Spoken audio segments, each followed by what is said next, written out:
The nature of community, where we find it and where we go to be part of it, is changing.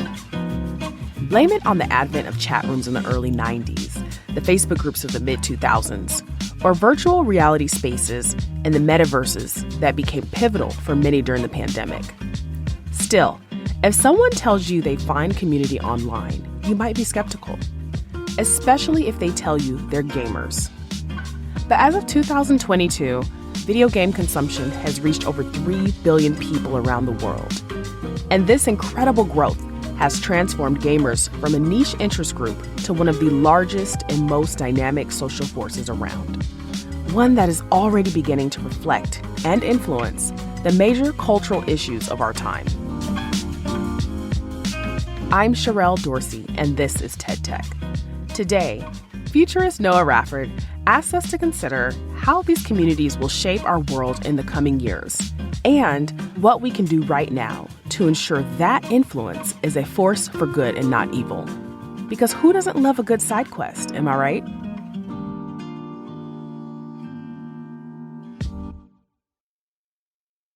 Do you spend more money on virtual fashion and video games than you do on physical clothes? About a third of all teenage gamers in America do. Do you think the government is actually run by a secret cabal of demon-worshipping perverts? About 50 million people do. These numbers sound crazy to you? It's because they are, but they're also a sign of things to come. The world feels like a pretty insane place right now. And if you spend any time on the internet at all, you can probably tell that people think it's going to get a lot worse.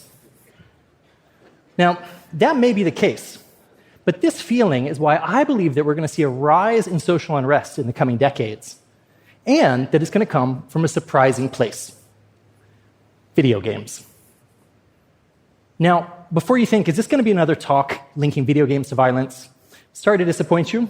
That's been proven conclusively wrong, and that is really old thinking.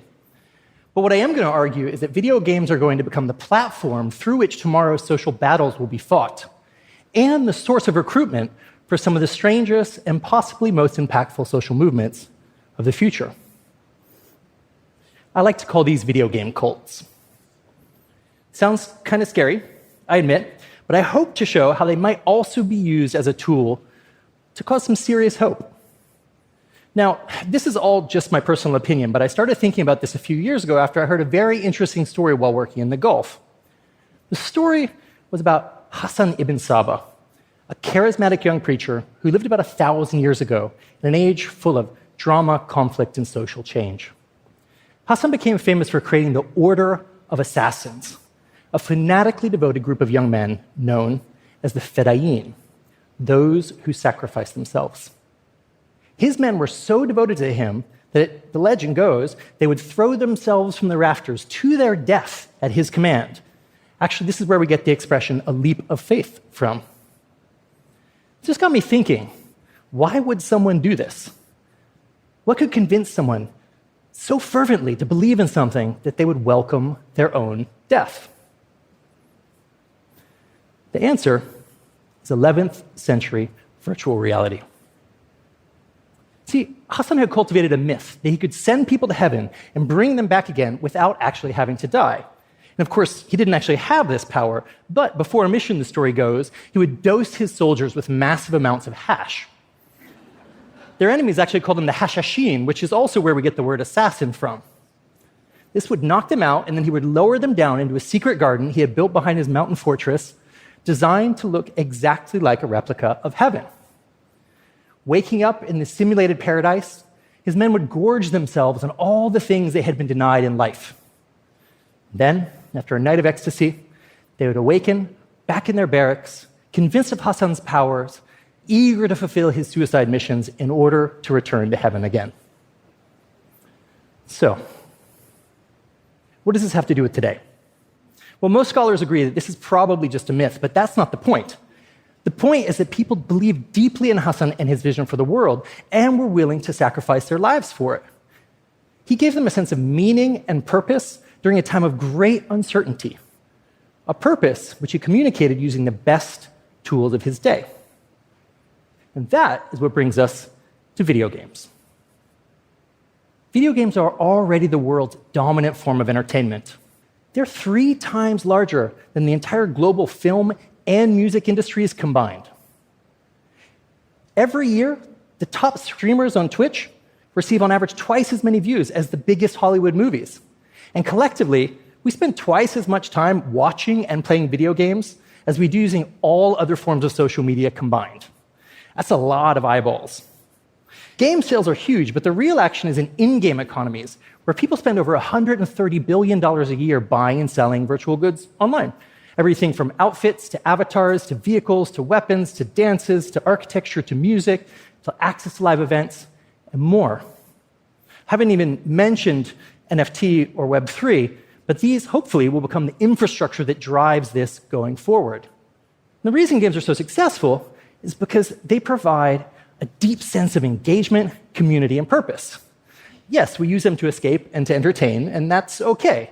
But at their best, they speak to some of our primal social and psychological needs, from feeling effective, to achieving our goals, to belonging to a group, to working for something bigger than yourself. Describing his experience in a top World of Warcraft guild, the player Wincy once wrote, "It felt so amazing." Thinking back, it was probably the most intense, positive, emotional experience of my life. Not my kid being born, not getting married. My mind was convinced we were in a war against an insurmountable foe, and we won. You can probably see where I'm going with this. Although he later went on to regret the amount of time he spent online, gamers develop a deep sense of commitment to a shared narrative world, a world which provides for them in a way that real-world jobs and relationships often do not.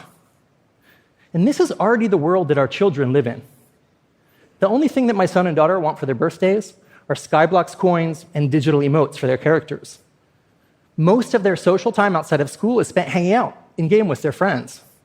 My son, Teo, he's already flipping NFTs to, in his words, get rich as quickly as possible so he can take care of us when the world falls apart. Thanks, Teo. Appreciate that. That's why I think games are going to be one of the driving forces of tomorrow's culture. But if that's the games part, what about the cults part? Well, I'm sure we could all agree that the coming years are going to be interesting, to say the least. From climate change, mass migration, pandemics, job loss, and now war. The future feels terrifying for many people. And this is having a tremendous impact on our mental health.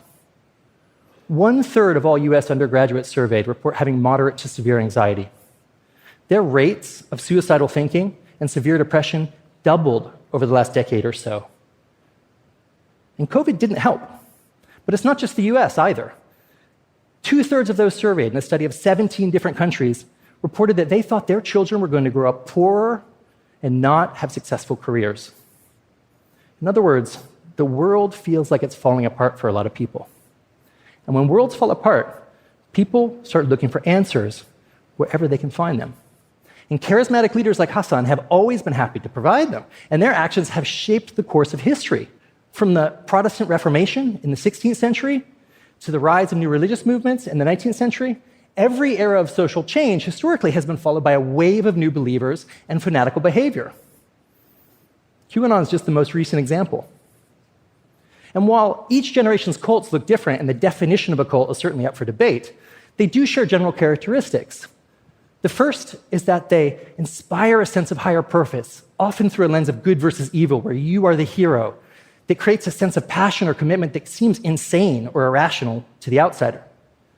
And the second is that they adopt the form of and use the tools of the dominant organizations of their day, from the church to the corporation to the social media network to our subject for today, the metaverse. So what happens when you mix billions of people looking for meaning, safety, and security with widespread virtual worlds, crypto economies, and gaming culture? The answer, I believe, is game cults. Large-scale social movements, powered by extreme or bizarre beliefs, birthed in virtual worlds, driven by game dynamics, but with real-world consequence. The future is about to get weird. We can already see examples of this all around us. We just haven't had a name for it yet. Softer versions look like BTS stans swarming Donald Trump rallies online, but more extreme versions look like Hezbollah's own custom-made video game called Special Forces, designed to recruit young people and train them to kill their enemies. White nationalist groups are hosting Call of Duty tournaments online to attract followers, and there are Roblox games where you can drive your car through Black Lives Matter protesters, or assume the role of Kyle Rittenhouse and shoot anti-fascist protesters. And there are many other examples, but all of them are wrapped in a layer of Discord servers and YouTube channels and podcasts that act as a funnel to draw you deeper into a web of extremism and radical behavior. What starts on the screen no longer stays on the screen. QAnon is a perfect example of this.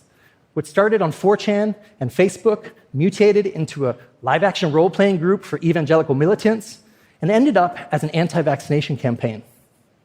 Before you know it, we have 1 million excess deaths from COVID in the United States and a political landscape far stranger than anything we've ever seen. The same is going to be true for games. First you're a player, then you're a fan. Soon you're in a clan, and before you know it, you're invading the Capitol. So, I'm a futurist, and there's a saying with futurists that your job is not to just predict the automobile, but to predict the traffic jams.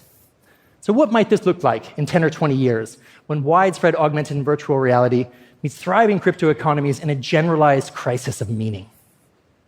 Well, in the future, games are going to be everywhere. They're going to move from our screens and onto the streets around us. Hundreds of millions, if not billions of people will be buying, selling, making, and trading virtual goods online. They're going to assume roles as characters, follow quests, and get real-world money for in-game performance. Guilds, corporations, and clans will form around them. They might start offering salaries, paying benefits, and providing real-world services like education or healthcare or even security. People's entire lives will be built around their characters and their stories, particularly if things get really bad. And those stories will come to dominate popular culture and politics. Now, thankfully, not all of them will be harmful, but some will be violently evangelical in their nature. It's got me thinking, there must be a better way that we can use these dynamics to heal instead of harm. So I started thinking, what might this look like? How can we explore possible futures for positive game cults? So here are just 3 examples I came up with a few friends. Consider Druidica, a Minecraft-like nature game designed to restore damaged ecosystems and preserve indigenous knowledge. Or perhaps Walkabout, a Rust-like survival game for refugees designed to encourage skill sharing, interdependence, and mutual aid linked to scriptural messages of tolerance and compassion.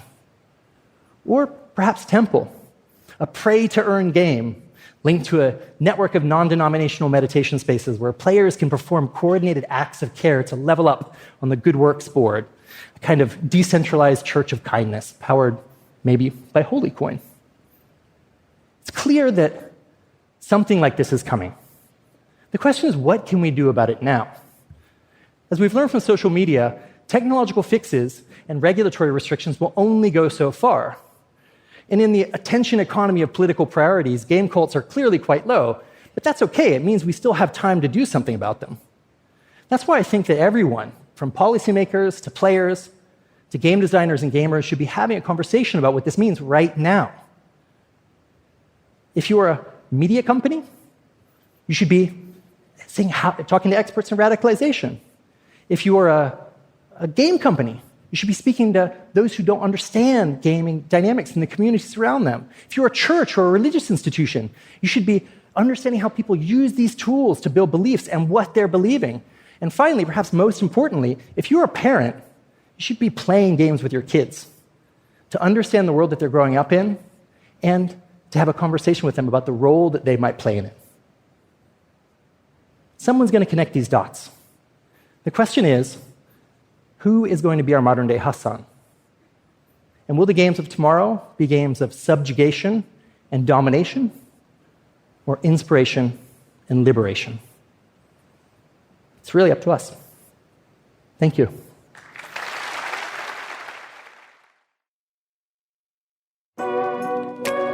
Raford's vision of the future might feel a little like the Matrix. I mean, the idea of industries getting beamed up from the physical world into one that is augmented by our devices and games sounds like a William Gibson novel. But it may, in fact, come to be our reality. I mean, I'm not much of a gamer myself, but I do have friends and colleagues who turn to gaming as a way to unwind and connect with others. I even know people who made new friends in 2020 during the most isolating times of the pandemic, all thanks to gaming. So I've personally borne witness to gaming's power to create strong bonds of community. And when Raford says this is a world-altering force, I believe him. And I'm excited by his proposition that right now is the moment to interrogate this force and point it in a positive direction. Instead of normalizing and commodifying warfare, for instance, video games could incentivize behaviors like meditation, conflict resolution, analysis, and empathy, and then deliver these values to billions with little more than the click of a button. The time is now to shape that future and bend it towards more positive ends. So what are we waiting for?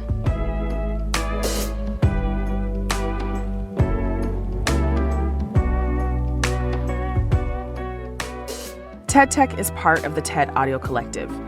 This episode was produced by Isabel Carter, who also wrote it with me, Sherelle Dorsey. Our editor is Jimmy Gutierrez, and the show is fact-checked by Christiane Aparta.